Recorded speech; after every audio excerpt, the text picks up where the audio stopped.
My name is Ben Secret. I'm a freelance retoucher from London, and today I'm going to be showing you a way we can smooth skin and soften hair in highlights using Photoshop's high pass filter. What the high pass filter lets you do is deconstruct an image by its spatial frequencies. What that basically means is filtering out parts of an image based on their level of detail. And what we're going to be looking at today is a secret weapon of just about all professional retouchers. It's known as the inverted high pass technique. What this does is combine a high pass filter with a Gaussian blur filter to isolate coarse image frequencies within a certain range, then inverts those and mixes them back into the original image, thereby cancelling out those details. Another term for this is degrunging.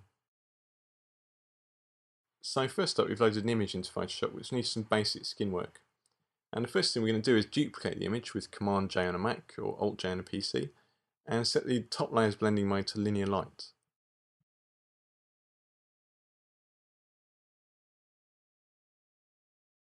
Now set this layer's opacity to 50% and add an invert adjustment layer.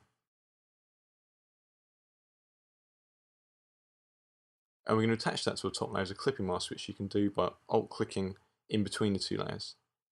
And all we've done here is invert one image against another, so they're cancelling each other out and giving us a layer of 50% grey. Now convert this layer for smart filters. And now we can add a high pass filter to our inverted image layer. And as we've converted this for smart filters, this is going to remain adjustable, so we don't need to be too accurate with our initial settings. The first thing you should notice is the high pass filter seems to be acting more like a Gaussian blur. The more we add, the more blurred the image appears. And that's because we're applying this inverted against our original image. So it is still a high pass filter, but we're seeing what's left behind rather than what it's doing.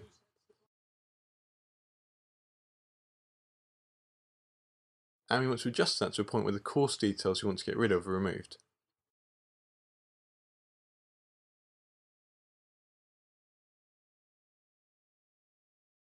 And now we can get some of those fine details back by adding a Gaussian blur.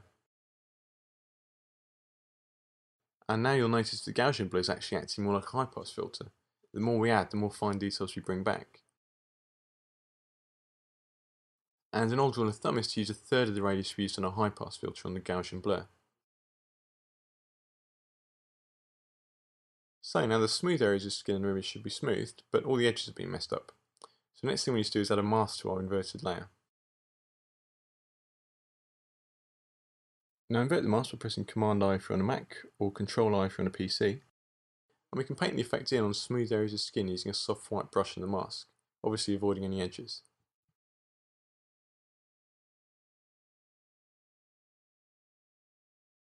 We don't have to paint this in at 100%, we can use this like any other brush so the effect's as strong or as weak as you want it wherever necessary.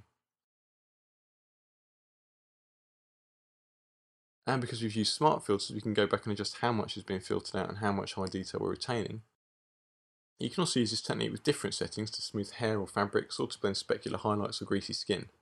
And a lot of retouchers use multiple inverted high pass layers.